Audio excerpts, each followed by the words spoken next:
Oui, bonjour. Est-ce que tout le monde entend bien? Donc, bonjour et bienvenue après une petite pause aux séries webinaires sur les jeux vidéo et la santé mentale chez les adolescents. Mon nom est Tula Kourgentakis et je suis thérapeute conjugale et familiale au Centre de toxicomanie et de la santé mentale, le CAMH, et je travaille depuis 20 ans avec les enfants, les couples et les familles qui ont des problèmes divers. Dernièrement, je travaille chez CAMH avec les familles, surtout qui ont des difficultés avec la santé mentale ou les problèmes de toxicomanie chez quelqu'un dans la famille. J'enseigne également à Ryerson University et aussi à Wilfrid Laurier University en service social et je termine également mon doctorat en service social à l'Université Laval. Comme vous entendez, le français n'est pas ma première langue, donc si jamais il y a quelque chose que vous ne comprenez pas, s'il vous plaît, vous pouvez toujours demander des questions. Et si vous pouvez être aussi un peu patient si jamais il y a des petites fautes que vous allez entendre pendant le webinaire. Donc, on va expliquer un petit peu le webinaire avant de commencer. Ça, c'est le premier séminaire en français offert dans le cadre de l'initiative Travail auprès des enfants et des jeunes dont les besoins en santé mentale sont complexes, un projet de formation intégrée. Il s'agit d'un projet de collaboration entre la Division de l'Ontario de l'ACFM et le ministère des Services à l'enfance et à la jeunesse. Ce projet est conçu pour offrir une formation de base aux prestataires directs de services de l'Ontario, travaillant auprès des enfants et des jeunes ayant des besoins en santé mentale, principalement auprès de ceux dont les besoins en santé mentale sont complexes.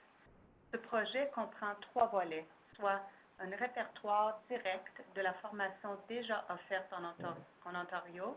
Vous pouvez visiter le site web du projet pour découvrir les formations actuellement offertes et y fournir des renseignements sur les formations à venir.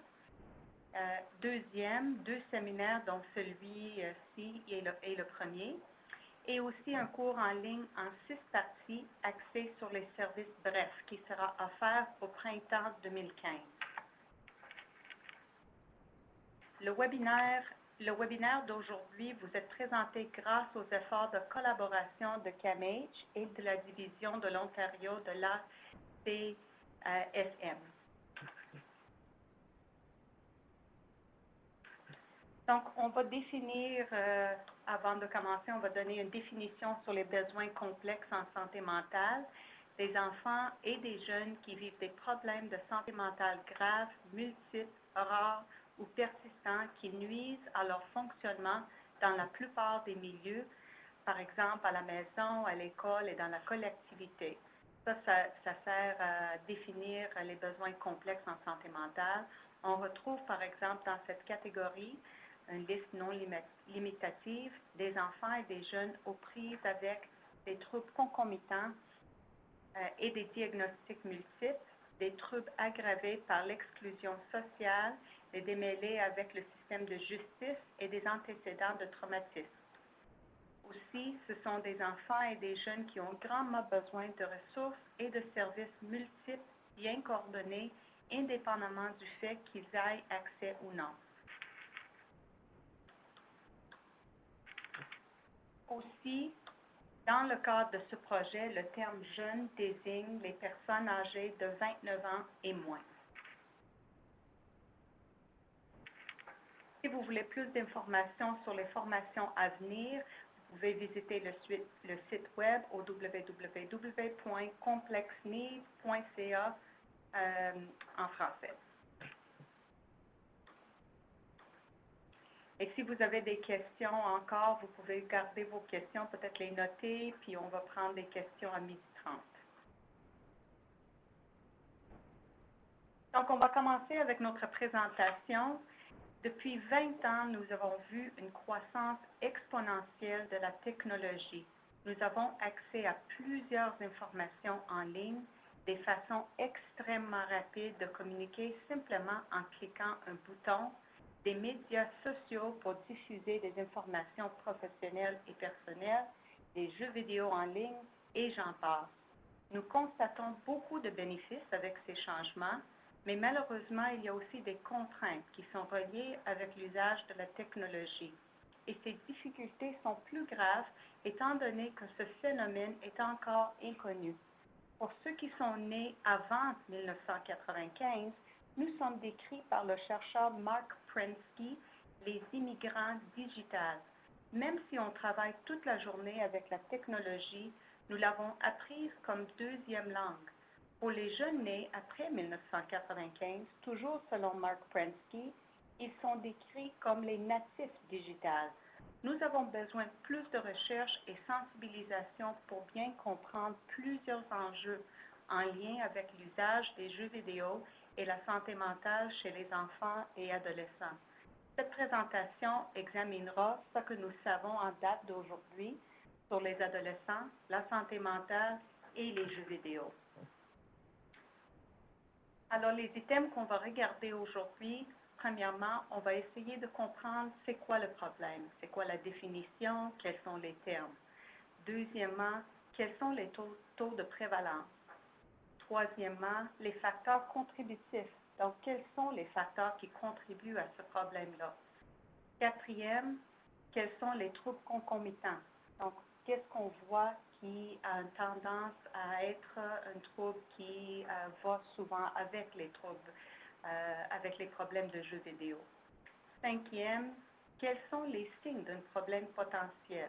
Comment on peut détecter le problème? Sixième, quelles sont les pistes d'intervention? Les pistes d'intervention pour les professionnels, mais aussi pour les parents. Et le dernier point, on va regarder un cas clinique.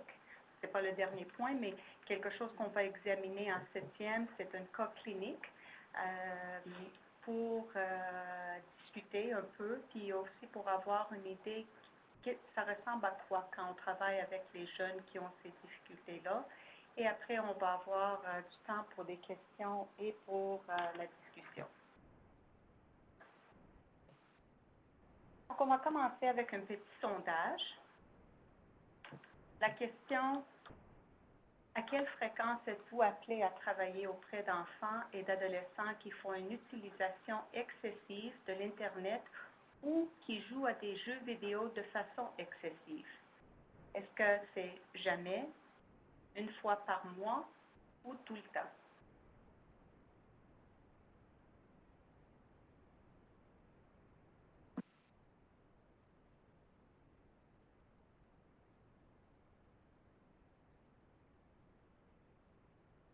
Probably now is good. Donc, on voit que plus que la moitié des gens voient ça tout le temps et même presque 40% des gens voient ça une fois par mois. Alors, on voit quand même que la majorité des participants sont appelés quand même à travailler avec ces difficultés-là quand même d'une façon régulière.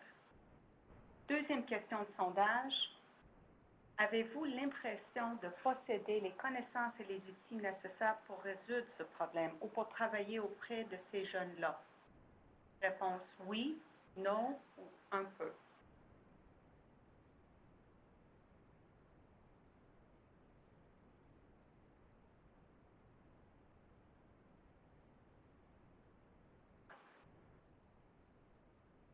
Donc, on voit que la moitié des gens disent que non, ce n'est pas, ils ne possèdent pas les outils pour travailler auprès de ces jeunes-là.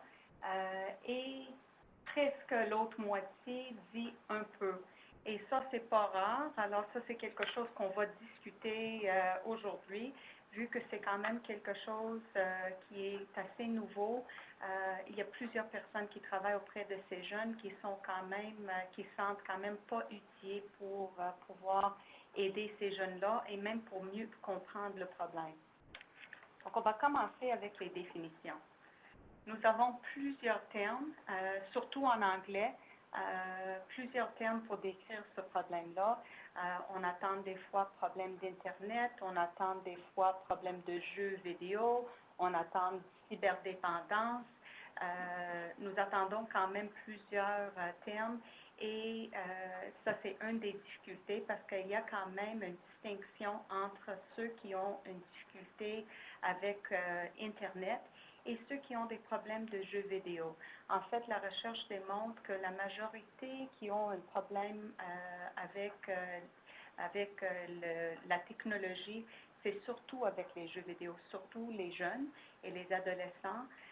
Et aussi dans le DSM-5, malgré le fait que ce n'est pas un diagnostic reconnu, le DSM-5 a maintenant une partie réservée pour les troubles de jeux vidéo, comme quelque chose à surveiller, quelque chose à observer et à faire plus de recherches pour mieux comprendre, peut-être avant la prochaine édition du DSM, pour voir si c'est vraiment un problème psychopathologique, si c'est un diagnostic ou si c'est un symptôme d'un autre problème de santé mentale. Et ça, ce n'est pas encore tout à fait clair pour les chercheurs et les cliniciens. Les taux de prévalence. Donc, les taux de prévalence de ces difficultés-là sont quand même assez élevés. On sait qu'avec un sondage qui est fait dans les écoles en Ontario, on voit que 23% des jeunes, des enfants, jouent les jeux vidéo à tous les jours. Et on sait aussi que 12% des jeunes entre 7e et 12e année ont un problème de jeux vidéo. Ça veut dire qu'ils jouent d'une façon excessive. On sait aussi que le taux est 4 fois plus élevé chez les garçons que chez les filles.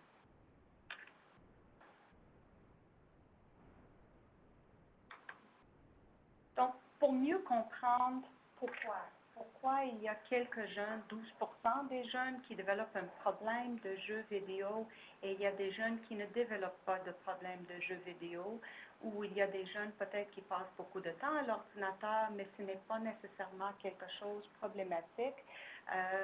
Je trouve que c'est très utile d'utiliser le modèle biopsychosocial. En fait, j'ai ajouté un élément à ce modèle-là. Peut-être il y en a des participants qui connaissent ce modèle-là. Il y a une sphère que j'ai ajoutée pour faire un modèle biopsychosocial technologique. Donc, on va regarder chaque sphère et on va voir les facteurs de risque sous chaque sphère qui peuvent augmenter les risques pour les jeunes à développer des problèmes de jeux vidéo. Donc, ça, c'est les risques qui ont été identifiés dans la recherche et également dans mon travail avec les jeunes et les familles. Alors, les facteurs biologiques. Il y a plusieurs facteurs de risque qui peuvent être dus à des facteurs biologiques. Hérédité, donc si l'enfant ou le jeune a un parent qui a un problème de dépendance, que ce soit des substances, alcool, drogue, jeux pathologiques ou d'autres problèmes de type dépendance. Aussi, si l'enfant a un parent qui a un problème de santé mentale, si l'enfant a un problème de santé physique, si l'enfant a déjà un problème de santé mentale, les risques sont plus élevés à développer un problème de jeux vidéo excessif. Un autre facteur qui peut affecter, qui peut augmenter ou qui peut contribuer à des facteurs de risque pour l'enfant, c'est l'âge et le stade de développement. Donc, on sait que pour les adolescents, souvent, il y a des défis. Donc, ce stade-là pourrait être quand même difficile pour quelques jeunes. C'est aussi un stade de développement où on sait que la majorité des problèmes de santé mentale émergent pendant l'adolescence. On sait aussi que le cerveau n'est pas tout à fait développé à l'adolescence. En fait, le développement du cerveau ne termine pas avant l'âge de 24 ans. Alors ça, c'est quand même quelque chose d'important parce que ça qu'on sait, c'est que la partie du cerveau qui est encore à développer et qui continue à développer jusqu'à l'âge de 24 ans, c'est la partie du cerveau qui est plus responsable pour la prise de décision, pour la partie plus rationnelle. La partie qui est déjà développée, c'est la partie plutôt émotive. Donc, on voit souvent les jeunes qui ont des problèmes avec les émotions, mais qui ne sont pas nécessairement capables de contrôler leurs émotions. Et ça, c'est une des raisons. L'autre facteur biologique qui contribue à un développement de problèmes de jeux vidéo, c'est le sexe. Donc, les garçons sont plus à risque que les filles. On voit ça par les statistiques qui démontrent que les garçons, il y a 4 fois plus de garçons que de filles qui ont ces difficultés-là. L'autre sphère dans le modèle biopsychosocial, spirituel, culturel, technologique, je pense que je n'ai pas mentionné tantôt spirituel, culturel aussi. L'autre sphère, c'est les facteurs psychologiques. Donc, les facteurs psychologiques qui peuvent contribuer à un problème de jeu vidéo, c'est la santé mentale. Donc, si l'enfant a déjà un problème de santé mentale, dont la dépression, l'anxiété, TDAH, n'importe quel problème de santé mentale, ça augmente les chances que l'enfant peut développer un problème de jeu vidéo. Si l'enfant a un traumatisme, si l'enfant a été victime de l'intimidation à l'école, en fait, on voit énormément de jeunes à CAMH qu'on travaille avec qui ont des problèmes de jeux vidéo, qui ont eu beaucoup de difficultés à l'école avec l'intimidation ou l'harcèlement. Le tempérament de l'enfant est aussi un facteur psychologique qui peut contribuer à des facteurs de risque. Ça peut contribuer également à être un facteur de protection. Donc, il y a plusieurs facteurs que je mentionne maintenant comme des facteurs de risque, mais si on inverse ça, ça pourrait être également un facteur de protection. Donc, il y a des enfants qui ont des tempéraments plus résilients et il y a des enfants qui ont des tempéraments plus vulnérables. Et les images que vous voyez à côté, c'est quelque chose que je trouve très intéressant qui s'applique beaucoup à des jeunes que je vois à CAMH qui ont des problèmes de jeux vidéo. Il y a un psychologue, Bruce Ellis, et un pédiatre, Thomas Boyce, qui ont décrit des enfants orchidées et les enfants pissenlits. Donc, les enfants pissenlits, ces deux chercheurs disaient, les enfants pissenlits sont vraiment comme les mauvaises herbes. On peut les planter n'importe où, on peut donner très peu de soleil, on peut oublier de leur donner de l'eau, ils peuvent avoir n'importe quel type de sol et ils vont quand même pousser, ils vont avoir des belles fleurs et ils vont continuer à avoir une belle croissance. Les enfants orchidées, par contre, sont plus sensibles. Eux, ils ont besoin vraiment d'un sol très particulier. Ils ont besoin de l'eau. Il faut vraiment qu'on donne de l'eau X quantité. Si on prend un soin vraiment un très bon soin de ces enfants orchidées-là, ils peuvent avoir des très belles fleurs parce qu'ils ont beaucoup, beaucoup de capacités, mais malheureusement, si on ne donne pas le soin qu'ils ont besoin, des fois, c'est beaucoup plus difficile pour ces enfants-là à continuer à avoir une croissance personnelle à leur potentiel.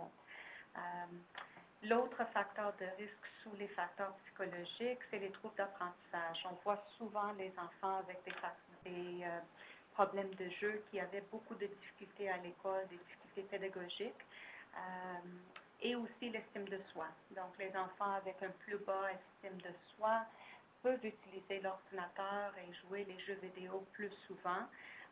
Souvent, ces enfants-là avaient aussi des difficultés sociales. Donc, l'ordinateur peut des fois servir comme un compagnon, une façon pour gérer le stress, des liens sociaux, etc.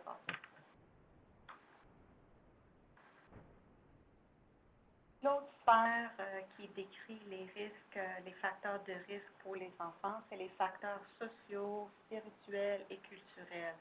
Donc, en dessous de cette catégorie-là, nous avons des parents, donc la relation avec les parents, les limites que les parents mettent ou les limites que les parents ne mettent pas, les amis, la relation avec les amis, ou l'isolement, l'école, toute l'expérience à l'école, bonne ou mauvaise, la communauté, donc la communauté où l'enfant grandit. Il y a des enfants qui font partie d'une communauté spirituelle, religieuse. Ça pourrait être aussi un facteur de protection ou non.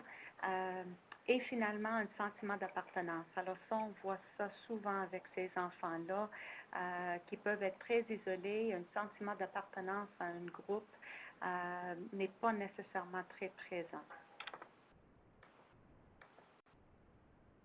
Et le dernier facteur, c'est un facteur que les gens, facteur de risque, c'est une sphère en fait qui est encore très peu connue. C'est les facteurs technologiques. Donc, je vais décrire tantôt pourquoi les jeux vidéo peuvent poser des risques à des jeunes. Mais je vais décrire premièrement 3 types de jeux parce que c'est quelque chose qu'on ne connaît pas très bien. C'est le type de jeu qui met des jeunes plus à risque. Donc, il y a 3 types de jeux qui sont considérés les types de jeux à plus haut risque pour développer des problèmes de dépendance. Donc, premièrement, les jeux de rôle massivement multijoueurs ou MMO, on peut les appeler comme ça. Par exemple, World of Warcraft. Donc, ces jeux-là, c'est les jeux où les enfants, les adolescents ou les adultes peuvent créer un personnage, peuvent jouer avec une équipe qui pourrait être n'importe où dans le monde, en Chine, en Australie. Ça pourrait être aussi à des horaires vraiment au contraire de l'horaire qu'on a ici. Si jamais quelqu'un joue avec des participants à l'autre bout du monde, peut-être s'il joue pendant la nuit ici, c'est le matin là-bas. Donc, ça peut aussi influencer le rythme de vie de l'enfant, la cédule, le sommeil. Donc, celui-là, c'est probablement lui qu'on voit le plus souvent, le plus problématique et qu'on voit plus fréquemment avec les jeunes qu'on travaille avec à CAMH qui ont des problèmes de jeu.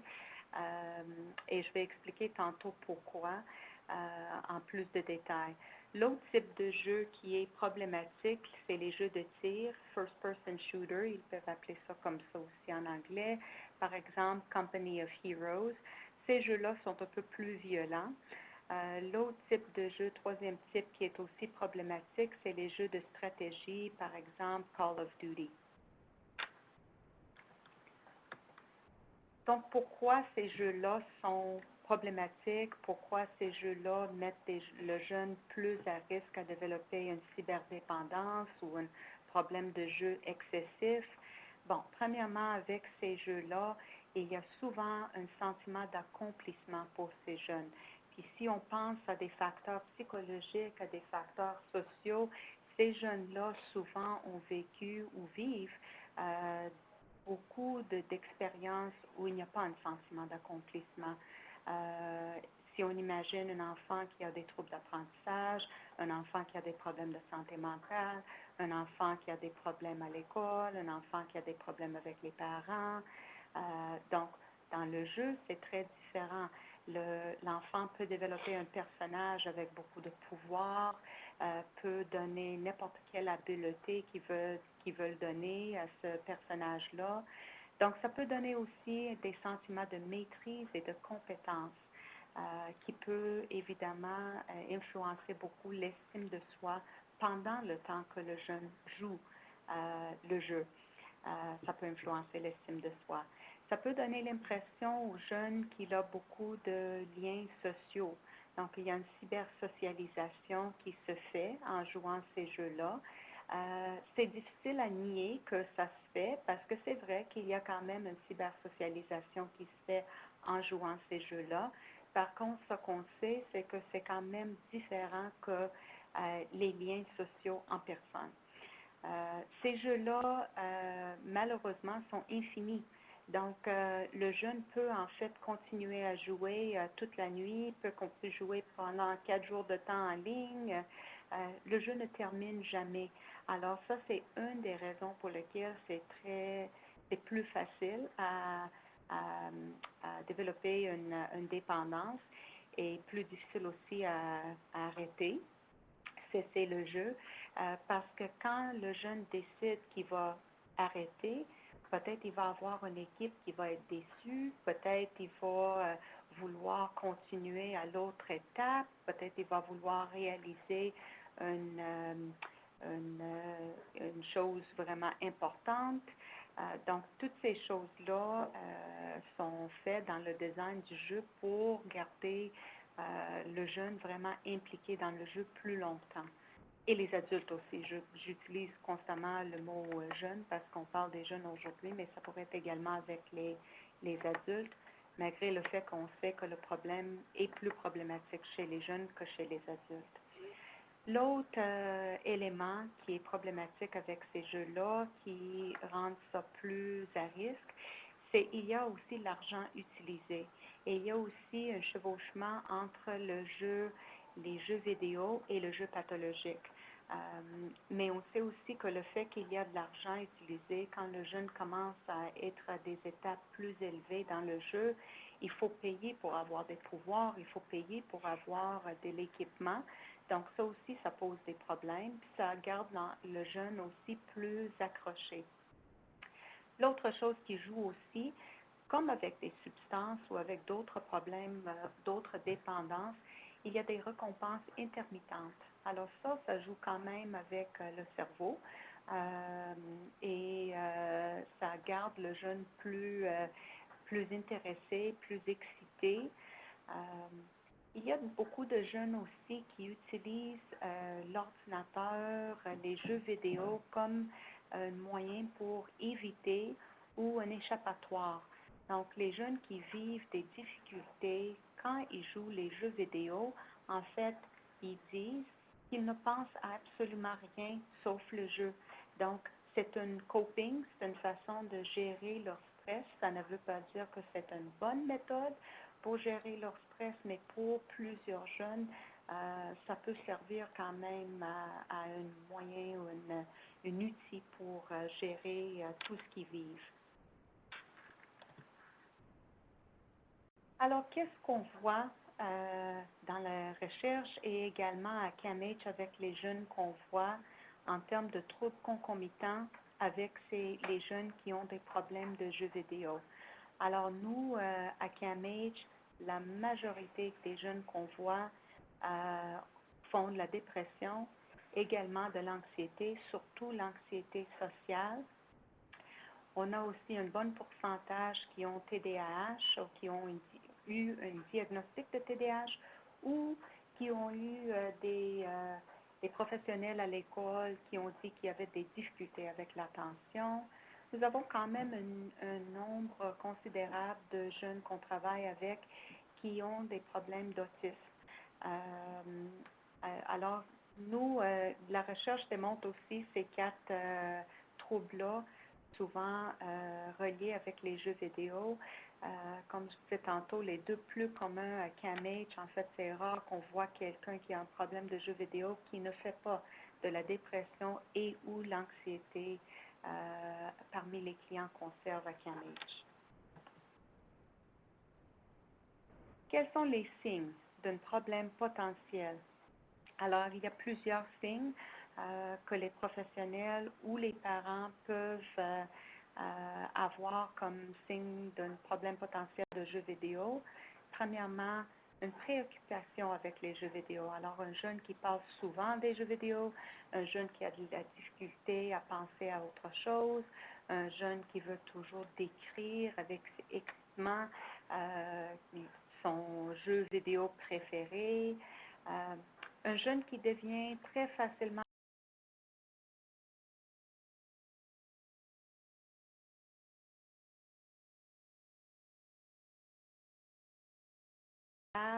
surtout pour les parents quand le parent veut mettre des limites par rapport à l'usage du jeu vidéo. Ces jeunes-là, souvent, vont dire des mensonges ou vont jouer en cachette parce que souvent, ça cause des problèmes avec les parents. Donc, ils vont jouer en cachette. ces jeunes-là, souvent, ont une perte d'intérêt envers d'autres activités.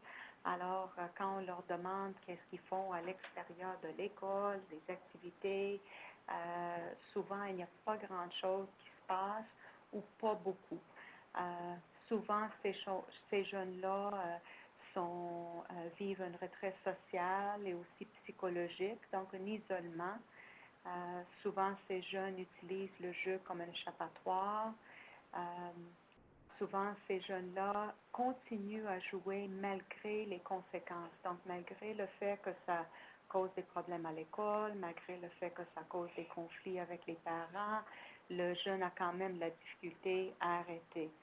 Euh, souvent, ces jeunes-là utilisent le jeu comme une stratégie d'adaptation et, comme j'ai mentionné tantôt, conflit avec la famille. Donc ça, c'est souvent un des premiers signes d'un problème, c'est vraiment un conflit avec les parents.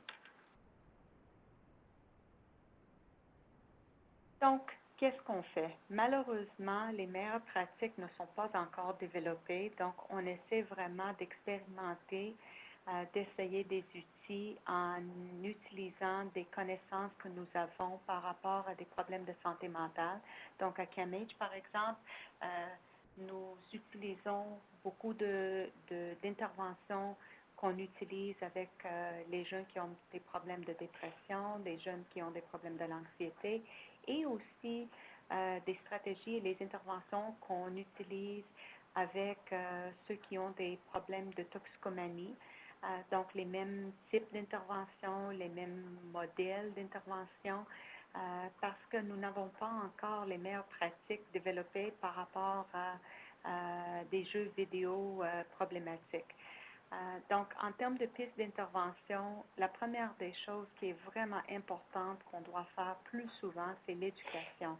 Alors, ce n'est pas juste ceux qui travaillent souvent avec ça. Je vous encourage que si vous travaillez avec les jeunes, ou si vous travaillez dans les écoles, si vous travaillez dans des milieux où peut-être vous rencontrez les jeunes qui peuvent avoir des risques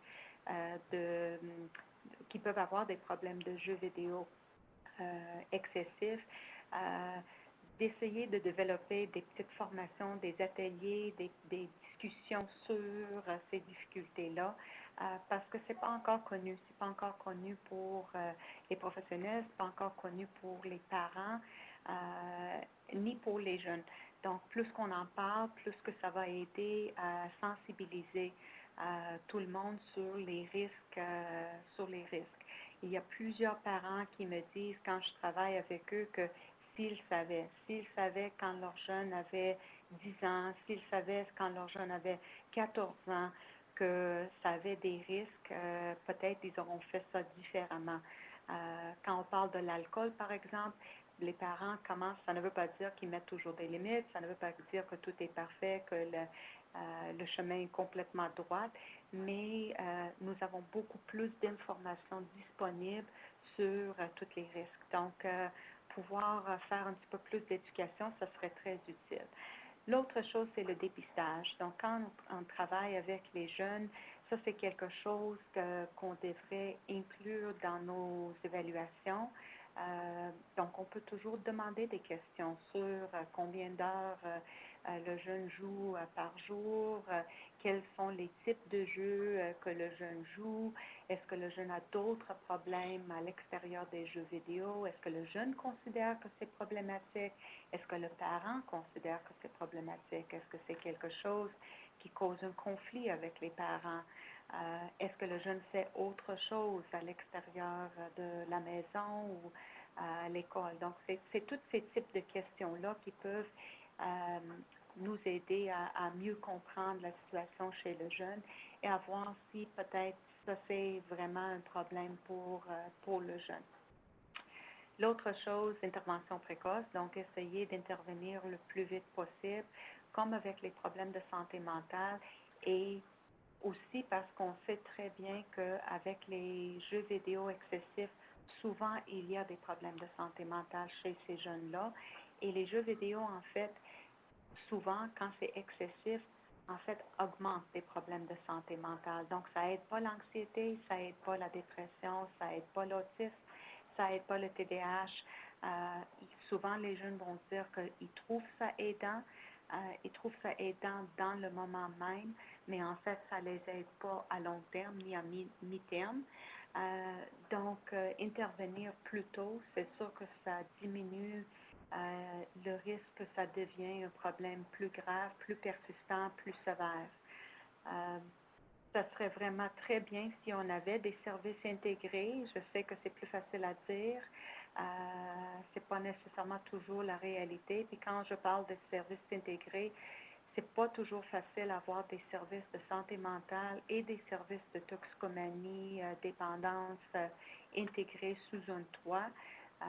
Avec ce problème-là, c'est sûr que c'est l'idéal d'avoir les deux ensemble parce que souvent, ce qu'on voit, c'est que les jeunes qui consultent du côté santé mentale, les problèmes de jeux vidéo excessifs sont souvent méconnus, sont souvent considérés peut-être comme le problème principal et les problèmes de santé mentale ne sont pas nécessairement traités. Le jeune est référé dans les services de toxicomanie.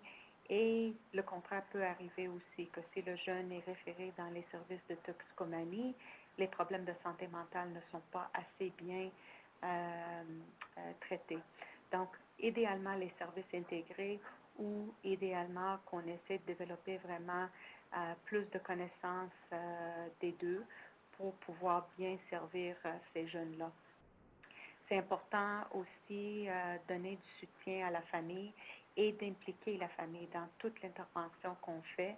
C'est très irréaliste de penser qu'on peut travailler avec un jeune de 16 ans, 18 ans, 20 ans qui a des problèmes de santé mentale quand même assez importants et aussi des problèmes de jeux vidéo excessifs et que ce jeune-là va pouvoir travailler sur les objectifs dans leur plan d'intervention tout seul quand il démarre chez ses parents.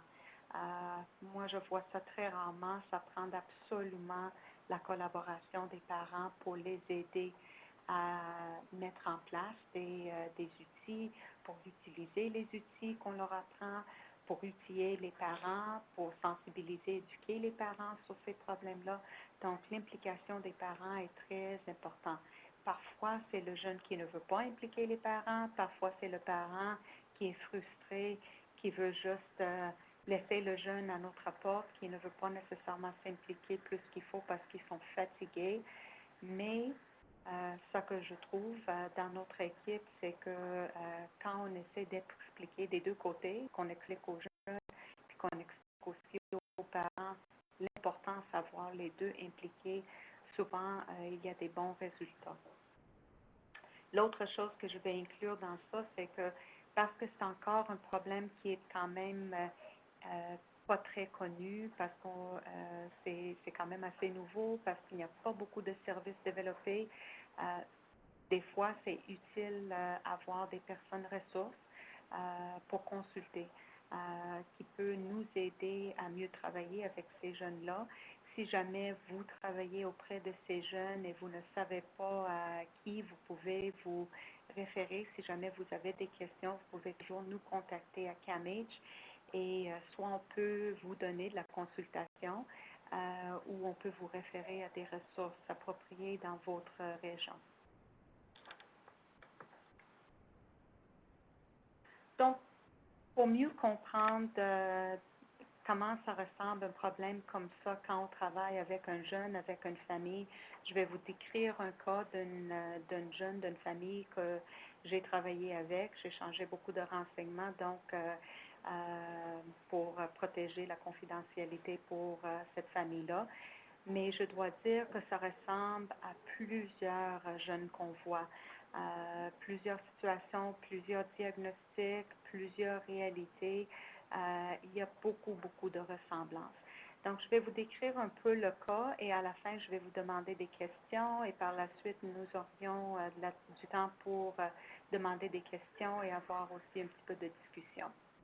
Donc, ce jeune-là que j'ai travaillé avec s'appelle Marc-Antoine, il avait 19 ans, il avait diagnostic de TDAH, dépression et anxiété.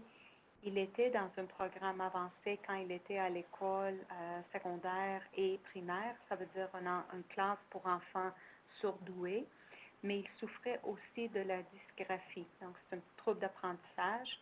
Il était artistique et très créatif.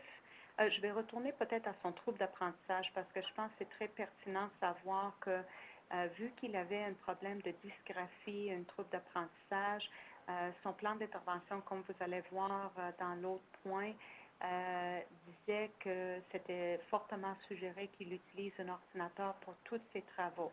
Ça, c'est pas rare pour les enfants qui ont des troubles d'apprentissage. Et voici aussi le dilemme. Ces jeunes-là sont plus à risque parce qu'ils ont des problèmes, des troubles d'apprentissage, mais ils ont besoin aussi de cet outil-là, l'ordinateur, pour leurs travaux, pour faciliter leur apprentissage. Marc-Antoine était victime d'intimidation à l'école. Marc-Antoine avait très peu d'amis. Il passait beaucoup de temps dans sa chambre. Il habitait avec ses parents et ses deux sœurs, Maya, 15 ans, et Camille, de 12 ans. Les parents de Marc-Antoine se disputaient très souvent. Sa mère aussi avait un problème d'anxiété et il y avait aussi des antécédents de troubles de santé mentale dans la famille à sa mère. Son père n'appuyait pas aucune hypothèse suggérant un trouble de santé mentale. Lui, il ne croyait pas au service de santé mentale et il ne voulait pas vraiment s'impliquer. La famille prétend que le père démontre des signes de TDAH. Donc, le père n'a jamais eu de diagnostic, mais il y avait plusieurs signes selon la mère et selon les enfants aussi. Il y avait souvent son téléphone allumé pendant l'heure de souper, il passait beaucoup de temps à l'ordinateur, il y avait beaucoup de difficultés à concentrer, rester focusé sur un sujet. Le père refusait de faire appel au service de santé mentale pour lui-même et aussi pour les enfants.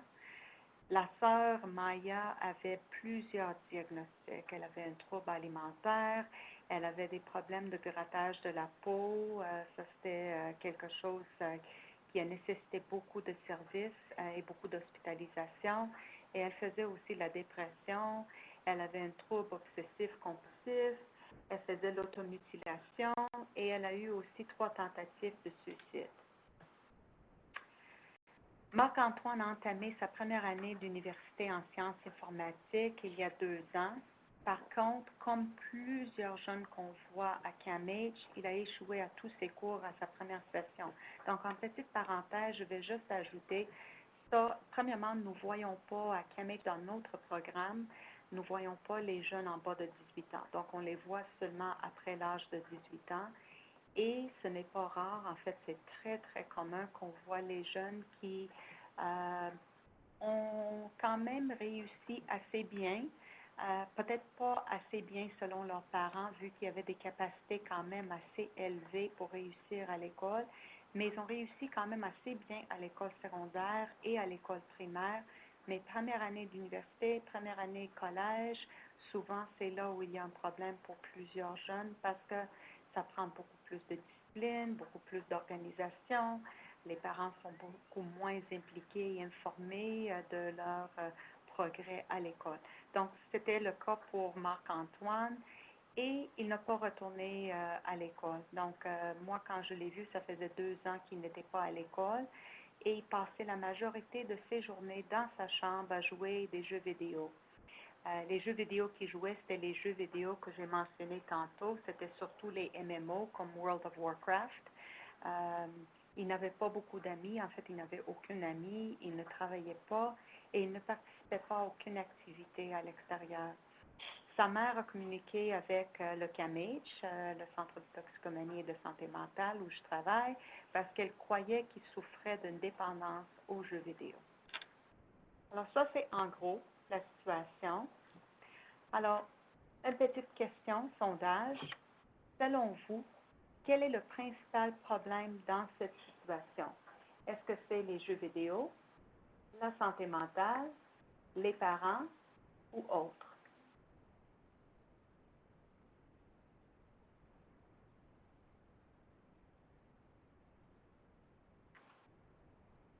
OK. On voit que la majorité pense que c'est les problèmes de santé mentale. C'est très intéressant. parce que souvent, nous, comme cliniciens à CAMH, on trouve la même chose, que souvent, c'est surtout les problèmes de santé mentale qui sont plus problématiques, qui sont peut-être aussi les facteurs plus importants contributifs à des problèmes de jeux vidéo. Mais souvent, les problèmes de jeux vidéo sont devenus quand même des problèmes assez importants parce que c'est le comportement que le parent et le jeune vit et voit à tous les jours qui peut causer d'autres problèmes aussi. Donc, qu'est-ce que vous voyez? On va ouvrir ça peut-être aux participants. Qu'est-ce que vous voyez comme facteurs de risque biologiques, psychologiques, sociaux, spirituels, culturels et technologiques que Marc-Antoine présente dans cette situation-là? Et qu'est-ce que vous pensez sont les meilleures pratiques dans cette situation-là? Alors, qu'est-ce qu'on fait dans ces situations? Et des réponses, si vous avez des réponses, nous allons prendre vos commentaires.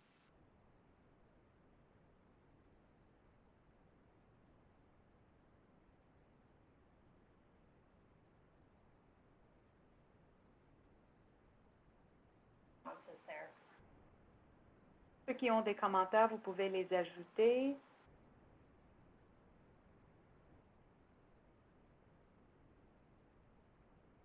Est-ce qu'il y a... On voit qu'il y a que des participants sont en train d'écrire. C'est quand même une grosse question qui peut prendre du temps à écrire en détail. Donc, Valérie ajoute le refus du père à consulter.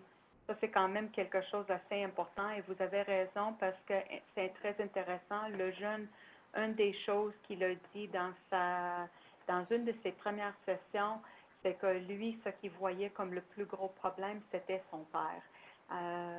Ce qu'il voulait dire, je crois, c'était qu'il voulait vraiment avoir une meilleure relation avec son père et il ne sentait pas que son père était disponible.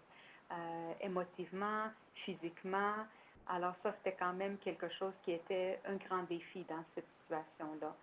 José dit qu'il y avait un manque de limites. Absolument, il y avait un manque de limites dans cette situation-là. Et c'était très difficile à mettre des limites. Et pourquoi c'était difficile à mettre des limites? Parce que la mère était complètement débordée avec tout ce qu'elle gérait avec sa fille. Et c'est sûr que c'est dur à comparer, mais sa fille, ses problèmes étaient quand même des problèmes qui étaient quand même assez importants, où la mère avait vraiment peur pour la vie à sa fille. Natacha dit que c'est une combinaison de plusieurs facteurs, notamment la dynamique familiale, tout à fait, plusieurs choses ensemble. Et même Marc-Antoine, moi, quand je l'avais rencontré la première fois, je me suis dit, en fait, sa chambre, c'est vraiment probablement vraiment un facteur de protection. Parce que malgré que je n'ai pas donné tous les détails, mais tout ce qui se passait dans la maison, en fait, c'était très difficile. Alors lui, avoir une place où il pouvait sortir un peu de tout le stress, qui se passait dans la maison était quand même dans un sens aidant pour lui. Caroline dit facteur biologique, hérédité, mère anxiété, père TDAH. Oui, puis même, je n'ai pas encore donné tous les détails, mais il y avait aussi une tante qui avait la schizophrénie, qui s'est suicidée.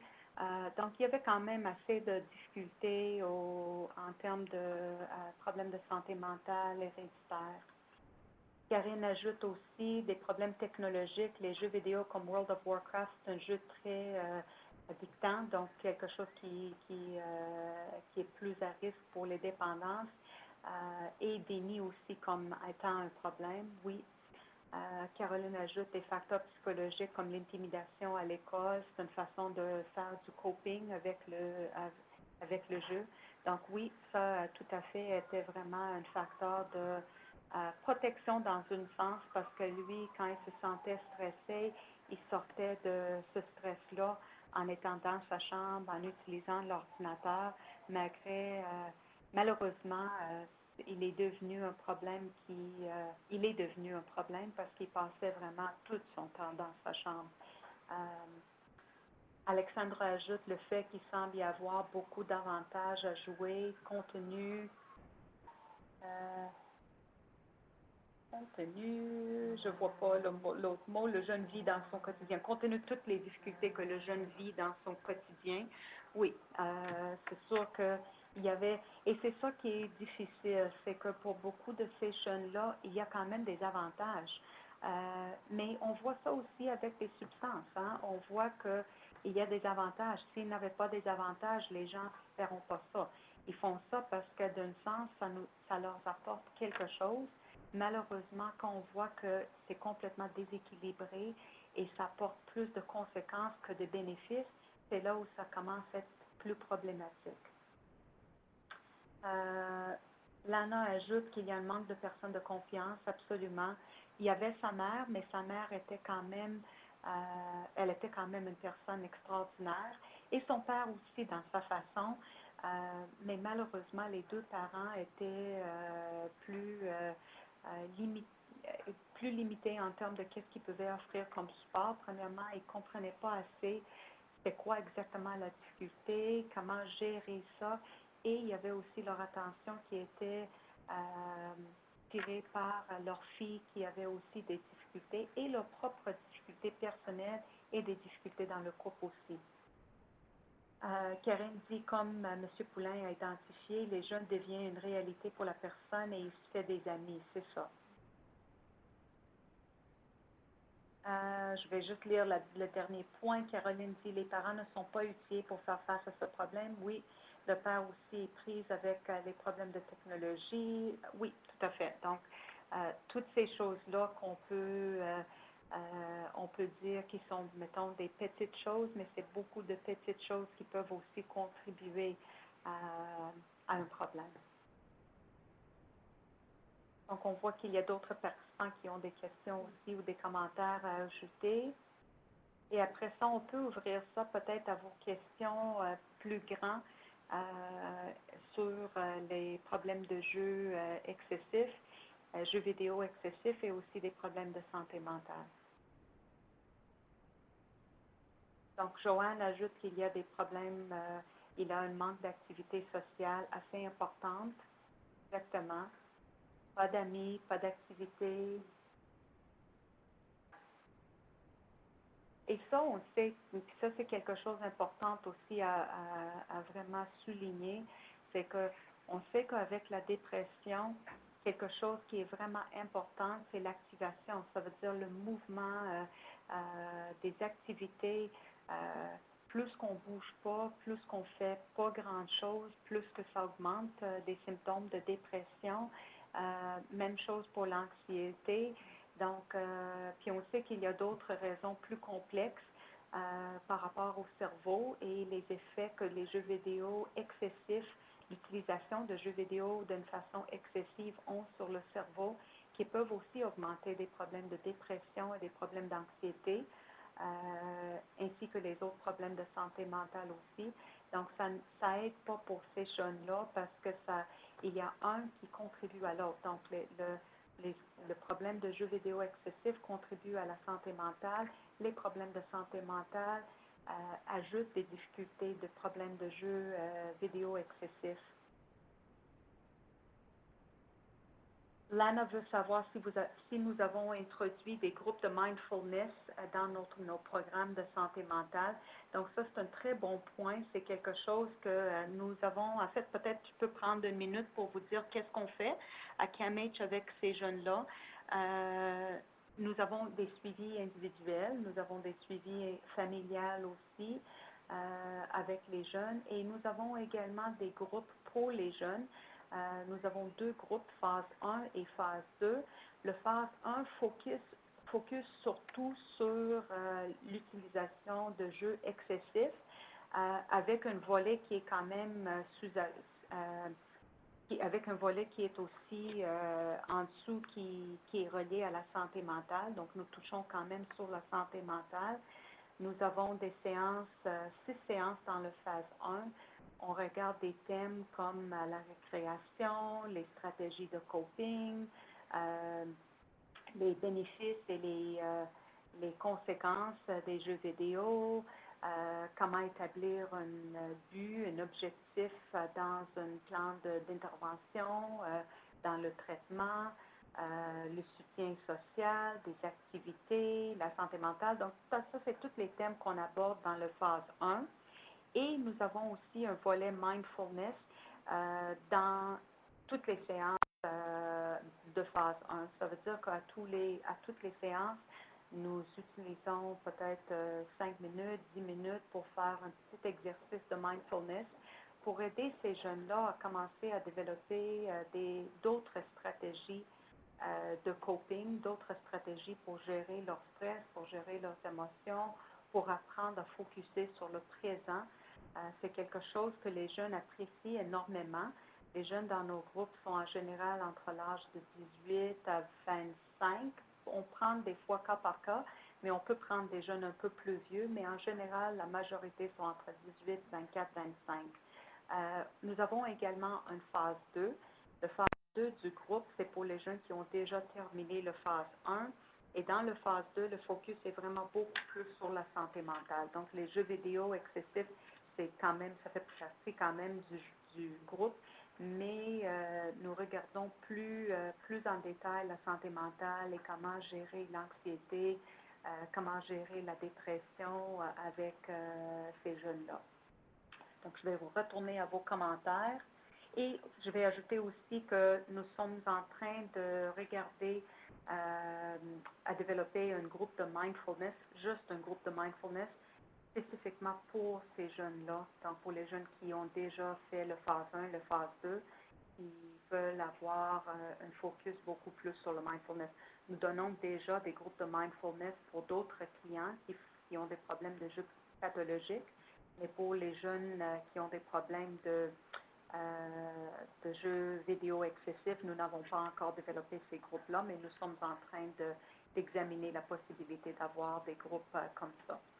Alors, je retourne à vos commentaires, voir Karine qui a mentionné des problèmes culturels. La culture nord-américaine encourage les technologies. Oui, vous avez tout à fait raison que ça, c'est quelque chose, et c'est pour ça que c'est très important de garder ça en tête aussi, que c'est quelque chose culturel. On ne peut pas éliminer les jeux vidéo, la technologie, on ne peut pas éliminer ça. Donc, c'est très différent que les autres problèmes de dépendance, les substances. Il y a des gens qui ont des problèmes de substances qui peuvent décider qu'ils veulent éliminer complètement, pas juste réduire, mais éliminer le problème de substances. Ils ne veulent plus consommer du tout. Mais avec la technologie, comme d'autres problèmes qu'on appelle des behavioral addictions, les dépendances behaviorales ou comportementales, c'est presque impossible d'éliminer complètement le problème. Donc, on doit voir quelles sont les stratégies de coping que ces gens-là peuvent développer et comment ils peuvent mettre des limites et maintenir ces limites-là. Pour retourner à vos commentaires, vos questions, les approches d'intervention qu'on utilise. Donc, comme j'ai mentionné tantôt, j'ai décrit un petit peu les interventions qu'on fait. On a également un groupe pour les parents. Donc, nous encourageons fortement pour les parents d'être impliqués dans l'intervention de leurs jeunes. Ça veut dire que quand un jeune de 18 ans, 19 ans, 20 ans appelle, il veut avoir des services pour lui-même, on demande si le parent pourrait venir également à la première rencontre. Ça ne veut pas dire que le parent reste pour toute l'évaluation. Souvent, ce que l'intervenant fait, il invite le parent pour les dernières 15 minutes, 20 minutes. Et aussi, nous pouvons aussi suggérer que le parent rencontre un intervenant, un autre intervenant pour avoir du soutien également pour lui-même. Et par la suite, nous avons un groupe pour les parents. Et c'est un groupe, je trouve, qui est très aidant pour les parents parce que nous faisons un petit peu de psychoéducation sur les jeux vidéo excessifs, le lien avec la santé mentale et les stratégies pour les parents, comment mettre les limites, comment mieux communiquer avec le jeune, comment redévelopper une meilleure relation avec leurs jeunes, parce que ces parents-là, souvent, ils veulent avoir une relation avec leurs jeunes parce que souvent, ça cause tellement de stress que le parent se sent complètement déconnecté de leurs jeunes. Alors, moi, souvent, quand je travaille avec les parents, je suggère peut-être, avant de commencer à mettre des limites super sévères, à l'extrême, qui sont peut-être très différents que la vie quotidienne actuelle. Peut-être commencer par améliorer la communication, réduire les conflits, rebâtir une relation avec le jeune et par la suite, commencer à implanter des limites ou essayer d'avoir des limites plus claires, plus constantes avec le jeune.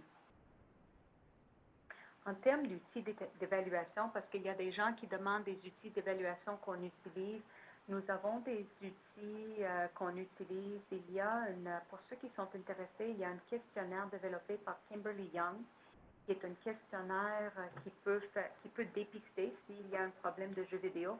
Par contre, c'est vraiment un questionnaire seulement sur les jeux vidéo et l'usage de l'Internet. Ça a été traduit en français, donc si vous voulez avoir une copie du questionnaire, je peux toujours vous faire parvenir le questionnaire. Ça a été développé par les chercheurs au Québec qui ont déjà fait de la recherche sur ce sujet-là. Et si jamais vous voulez juste lire un petit peu sur la recherche de Kimberly Young, qui est la personne qui a développé ce questionnaire, elle a un site web. À la fin de ces acétates, vous allez voir le lien pour son site web. À part ça, les autres, puis il y a également, excuse-moi, un questionnaire de dépistage pour les parents. Ce questionnaire-là, à mes connaissances, n'a pas été traduit en français. Donc, si jamais vous avez des jeunes, des parents qui peuvent le faire en anglais, ça, c'est le questionnaire pour les parents. Donc, ça demande aux parents qu'est-ce qu'ils voient comme problème ou comme utilisation de jeux vidéo chez leurs jeunes. Souvent, ce que je trouve, c'est intéressant quand le parent ou les parents répondent au questionnaire et également le jeune au questionnaire destiné aux jeunes parce que les réponses sont souvent différentes. Donc, souvent, on voit la vérité entre les réponses des parents et entre les réponses des jeunes. Les jeunes ont tendance à minimiser un petit peu plus et les parents peut-être à maximiser le problème. Et même entre les deux parents, il y a souvent des divergences. Donc, c'est quand même très intéressant à avoir une réponse des trois. Mais c'est sûr que les questionnaires, c'est juste un outil. Et en parlant, en discutant, en demandant des questions pendant nos évaluations, ça, c'est aussi très important et même peut-être plus important que juste des questionnaires standardisés. Je vais voir quelles sont les autres questions que les gens demandent. Olivier dit qu'ils sont en train de planifier à former un groupe pour les garçons de 7e et 8e année pour faire des midi-rencontres exclusivement sur les problématiques de garçons. Comment peut-on intégrer un volet de prévention de la dépendance aux jeux vidéo? Existe-t-il des activités semblables sur lesquelles nous pourrions nous baser pour aborder cette thématique? Donc ça, si je comprends bien, c'est vraiment un groupe pour les enfants de 7e et 8e année et ça a l'air d'être quelque chose de plus ouvert sur les difficultés chez les garçons en général et pas juste sur sur les jeux vidéo, mais comment intégrer les jeux vidéo dans ça. À mes connaissances, il n'y a pas quelque chose déjà développé sur ce sujet-là. Quelque chose qui pourrait, peut-être des fois, on essaie très fort de développer quelque chose de très compliqué et parfois, on peut juste commencer en ayant, surtout si c'est un groupe plus informel, à juste avoir des sujets de conversation. Donc, on peut intégrer ça dans notre groupe en demandant aux jeunes un petit peu sur les jeux, en demandant les conséquences des jeux, en demandant combien de temps ils passent devant l'ordinateur. Santé Canada suggère 2 heures par jour en passant, mais on sait très bien que la majorité des jeunes dépassent ce chiffre-là. Puis on sait aussi que c'est un chiffre quand même qui dépend vraiment de l'âge de l'enfant et aussi toute la réalité de ce jeune-là. Donc, si on essaie avec les jeunes qu'on voit, de voir qu'est-ce qu'ils font d'autre, qu'est-ce qui sont les bénéfices, qu'est-ce qui sont les conséquences, comment on peut avoir des meilleures relations avec les parents concernant les jeux vidéo si c'est quelque chose qui cause des problèmes avec les parents. Si vous faites aussi un groupe pour les jeunes puis vous intégrez une partie sur les jeux vidéo, ce serait vraiment intéressant si vous pouvez envoyer quelque chose aux parents. Ça n'a pas besoin d'être très compliqué. Ça pourrait être un petit dépliant, un petit flyer, une petite affiche sur le groupe puis donner la place pour les parents si c'est possible, demander des questions, donner leurs commentaires, ça serait aussi intéressant.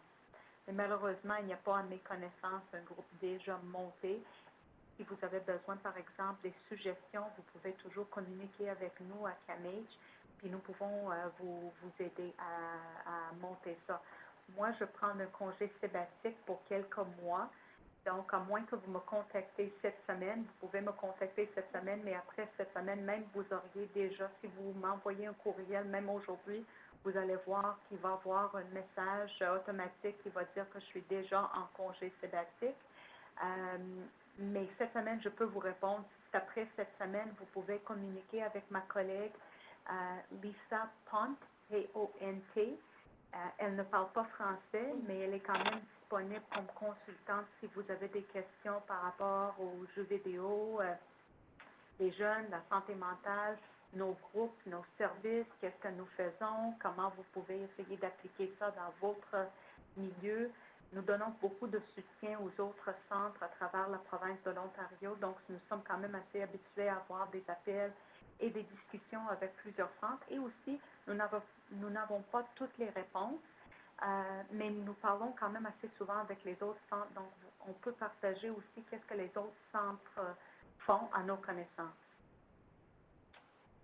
Je vais descendre un peu, voir s'il y a d'autres questions après Olivier. On a manqué d'autres questions. Je ne vois pas d'autres questions après Olivier, donc je vais peut-être rouvrir ça à tous nos participants. Si vous avez d'autres questions par rapport à cette problématique, comment travailler avec ces jeunes-là, comment conseiller les parents de ces jeunes, de ces enfants, quoi dire, quelles sont les questions que vous recevez plus souvent des parents, quelles sont les réalités que vous rencontrez le plus souvent avec les jeunes. Une question que je reçois très souvent des parents, que je pense est une très bonne question et c'est quelque chose peut-être très pertinent pour vous si vous n'avez pas déjà la réponse. Et il n'y a pas vraiment une bonne réponse pour cette question-là. Je parle d'une bonne réponse, ça veut dire une parfaite réponse. C'est quel est vraiment le temps maximal qu'on devrait dire aux parents que le jeune devrait passer devant l'écran. Donc, comme j'ai dit tantôt, Santé Canada dit 2 heures par jour. Moi, je pense que ce n'est pas nécessairement un chiffre réaliste pour tous les jeunes, mais pour moi, ce qui est le plus important, ce n'est pas nécessairement le nombre d'heures. Et c'est ça qu'on dit souvent aux parents. C'est plutôt le nombre d'heures vis-à-vis le nombre d'heures disponibles, éveillées pour les jeunes. Donc, si le jeune ou l'enfant, on peut dire peut-être un enfant de 5 ans, 6 ans, 8 ans, qui arrive de l'école à 5 heures et qui se couche à 8 heures, ça, c'est à peu près 3 heures éveillées pour l'enfant. Si cet enfant-là passe le nombre d'heures suggérées par Santé Canada, 2 heures, devant l'écran, ils sont quand même dans les heures recommandées par Santé Canada, donc ils ne dépassent pas, mais ils passent 2 heures sur 3 devant l'écran. Donc pour moi, ça c'est quand même problématique. Si ça arrive un soir par semaine, pas de problème, mais si ça arrive 5 soirs par semaine, ça pourrait être peut-être problématique. Donc il faut penser vraiment au nombre d'heures totales que le jeune a disponible et qu'est-ce que le jeune fait pendant toutes ces heures-là. Si c'est un jeune de 14 ans, qui arrive de l'école à 5 heures, qui se couche à 10 heures, qui passe 3 heures devant l'ordinateur, mais vraiment une bonne partie de ce temps-là est en faisant les devoirs. Ou peut-être une partie de ce temps-là et il fait des devoirs et l'autre partie, il fait un petit peu de courriel, surfing, etc. Donc, ça dépend vraiment du jeune et comment le temps est réparti et surtout si le temps est bien équilibré. Et on ne voit pas que vraiment 3 quarts du temps, c'est les jeux vidéo et 1 quart sur les autres choses où on voit que le jeune mange son souper devant son ordinateur, dort très tard ou couche très tard parce qu'il passe du temps devant l'ordinateur, il est trop énervé, il y a de la difficulté à dormir. Donc, toutes ces choses-là, c'est important à considérer en, en pensant quels sont les temps limites. Donc, je vais retourner aux questions ici. Joanne, je pense qu'on a déjà passé à cette question-là. Olivier, puis Karine est en train d'écrire une question. Donc, peut-être on peut regarder en attendant les ressources disponibles. Si vous avez des questions par rapport aux ressources, vous allez voir à la fin qu'il y a plusieurs ressources qui sont écrites. Nous avons l'Association canadienne pour la santé mentale et leur site web qui est disponible. Nous avons également la ressource pour le CAMH et aussi pour mon programme. Donc, mon programme, c'est le programme de Problem Gambling. C'est le Problem Gambling Institute of Ontario qui est maintenant traduit en français aussi. Donc, si vous allez sur le site web www.problemgambling.ca, c'est quand même traduit en français. Il y a plusieurs ressources là-bas et ce n'est pas juste le jeu pathologique, c'est vraiment le jeu pathologique et aussi les problèmes de jeux vidéo ou les problèmes d'Internet en général. Donc, il y a plusieurs ressources disponibles et vous pouvez aussi appeler et parler avec quelqu'un si jamais vous avez des questions. L'autre ressource que je trouve est très importante, c'est la ressource pour la santé mentale pour enfants Ontario, donc kidsmentalhealth.ca. Cette site web-là a beaucoup de ressources, beaucoup d'informations sur les divers problèmes de santé mentale. Si vous voulez avoir plus d'informations, pour les professionnels et aussi pour les parents sur les différents problèmes, dépression, anxiété, autisme. Il y a des descriptions des problèmes de santé mentale, des taux de prévalence, les types d'intervention. Et aussi, il y a un guide pour les divers centres de santé mentale pour enfants à travers l'Ontario qui sont aussi sur le site web. Donc, si vous cherchez une ressource, pour référer un jeune ou pour vous-même, pour votre enfant, vous pouvez toujours vérifier sur ce site web.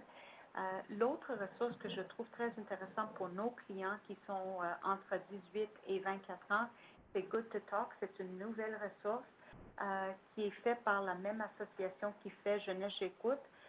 Et c'est une ligne d'écoute pour les jeunes en haut de 18 ans aux études postsecondaires. Par contre, ils prennent aussi des appels pour les jeunes qui ne sont pas aux études postsecondaires, mais qui ont plus que 18 ans. Donc, c'est une ligne d'écoute qui est disponible 24 heures sur 24, 7 jours par semaine. Et aussi une autre ressource intéressante pour les enfants de 18 ans, Jeunesse J'écoute, un service téléphonique, et aussi le Mood Disorders Association of Ontario, qui a aussi des ressources pour les troubles d'humeur. Nous avons une autre question de Nadine qui demande comment peut-on outiller les parents pour mieux gérer les crises qui sont créées lorsque les parents essaient de mettre des limites. Aussi, quelles sont les limites aidantes pour quelqu'un avec une addiction au jeu? Donc, deux grosses questions. Alors, je vais essayer de répondre ça, je dirais vraiment étape par étape, premièrement. C'est pas quelque chose, ça c'est important de dire aux parents que, premièrement, parce que ça pourrait être quand même assez intimidant pour l'intervenant. Le parent souvent arrive assez frustré, émotif, inquiet, et des fois, ça pourrait mettre tout ça sur nos épaules. Donc, je dirais c'est très important de les informer que ça prend du temps. Ce n'est pas quelque chose qu'on peut régler en une rencontre. Moi, je pense que c'est très important, premièrement, de bien comprendre la situation, donc faire vraiment une évaluation assez complète qui peut prendre plus qu'une séance.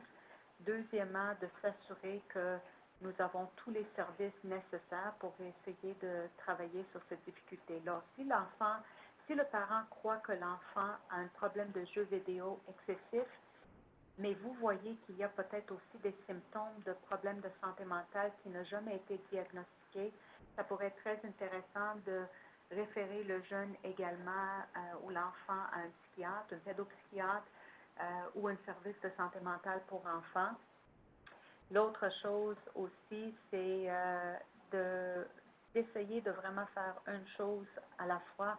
Et moi, je favorise en commençant avec la réduction des conflits. Alors, si vraiment c'est quelque chose qui cause énormément de problèmes pour le jeune et pour le parent, la première des choses, c'est d'essayer de réduire le stress.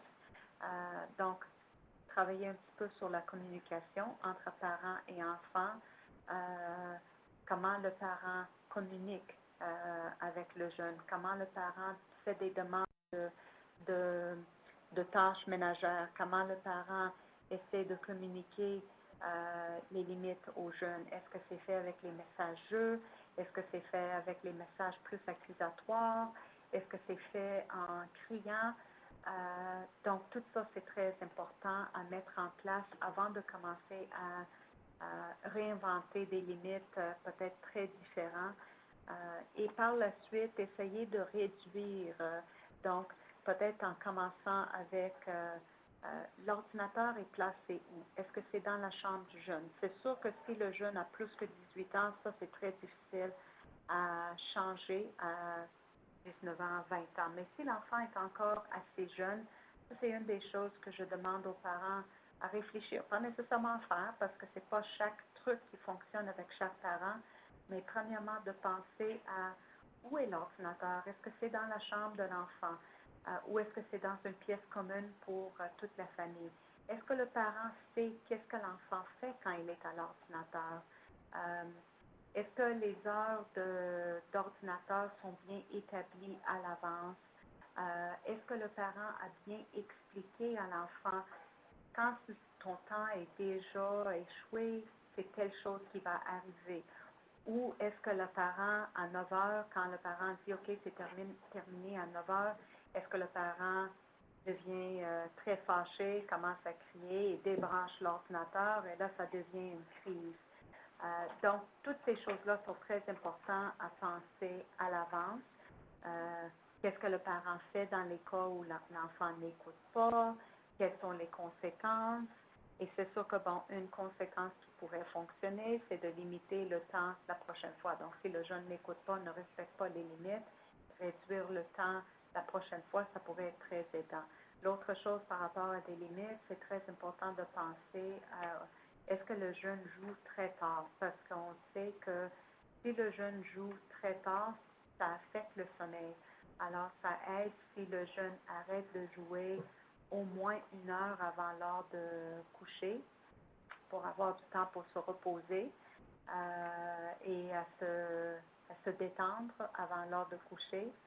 Alors ça, c'est quelques petits trucs qu'on utilise en travaillant avec les familles. Je vais retourner aux questions, voir s'il y avait d'autres questions.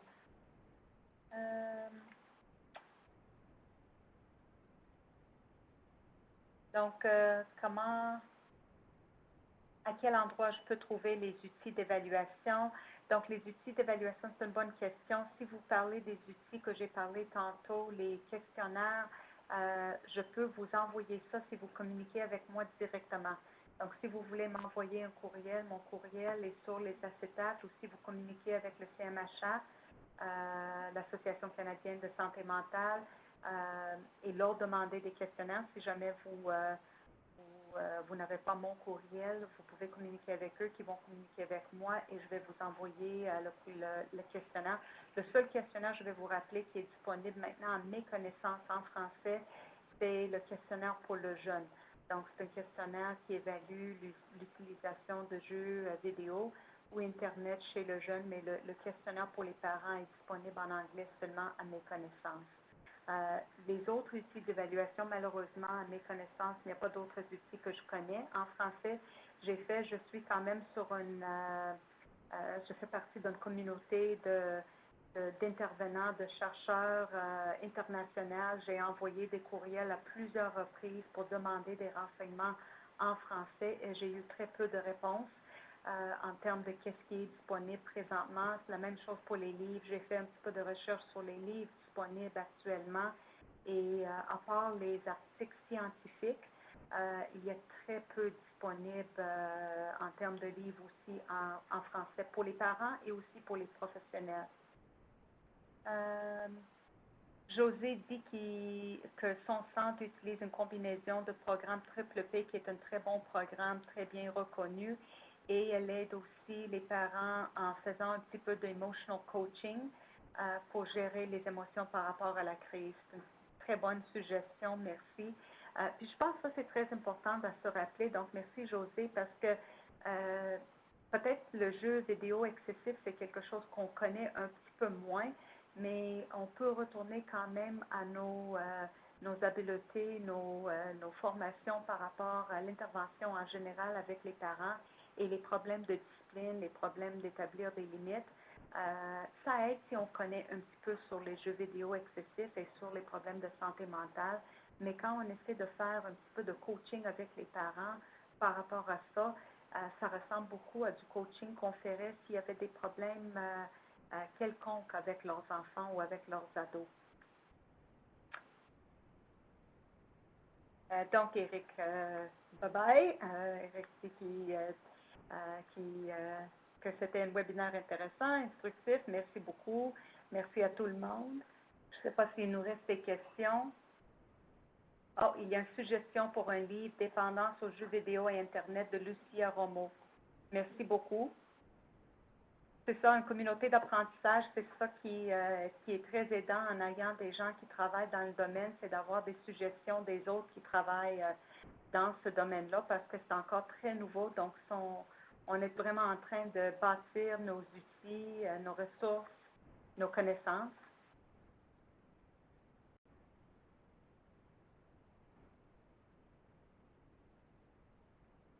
Donc, je crois qu'il ne reste plus de questions. Je vais attendre voir s'il en reste encore des questions des autres participants. Si vous n'avez pas des questions, je vais passer aussi à la fin. J'ai donné quelques ressources supplémentaires. Il y a une ressource pour, on va juste passer à l'autre acétate. Il y a des ressources pour deux intervenants, Dr. Kimberly Young et Dr. Brent Conrad, deux chercheurs et intervenants qui ont travaillé beaucoup avec les personnes qui ont des problèmes de jeux vidéo. Dr. Brent Conrad, c'est un psychologue à Halifax, Nova Scotia, puis lui a un site web techaddiction.ca. Il a aussi un manuel qu'il a écrit lui-même pour les parents. Ce n'est pas traduit en français, mais c'est un manuel très intéressant. Kimberly Young a écrit plusieurs livres et elle a aussi des questionnaires que je vous ai mentionnés tantôt, un des questionnaires qui a été traduit en français. Il y a aussi quelque chose, je pense, important à savoir pour ceux qui travaillent avec les jeunes qui sont aux études postsecondaires. Il y a un manuel qui a été écrit sur les adaptations, les accommodements pour les jeunes qui ont des problèmes de santé mentale à l'université et au collège. Donc, c'est possible pour ces jeunes-là d'avoir des accommodements et ça pourrait être très aidant pour ces jeunes-là. Donc, s'ils veulent avoir plus de renseignements là-dessus, si vous voulez mieux comprendre quels sont les accommodements disponibles pour les jeunes et comment ils peuvent avoir ces accommodements-là, vous pouvez toujours chercher le livre en ligne. Le lien est là pour vous. Et je vais vous recommander aussi le prochain webinaire qui est disponible le 23 février. C'est à 11h15 comme aujourd'hui jusqu'à 13h. Et le sujet, c'est les enfants créatifs dans le genre. Donc, si vous êtes intéressé à ce webinaire-là, les informations sont disponibles et vous seriez envoyé par courriel et disponible aussi sur notre site web. Je vous remercie pour votre participation aujourd'hui. Vos questions, vos commentaires, vos recommandations. Je vous suggère, si jamais vous avez quoi que ce soit, de passer vos commentaires par l'évaluation demain ou même de communiquer directement avec nous à CAMH ou de communiquer avec l'Association canadienne de santé mentale qui peut faire parvenir vos questions à moi directement ou à mes collègues à CAMH. Alors, merci encore. Bonne journée.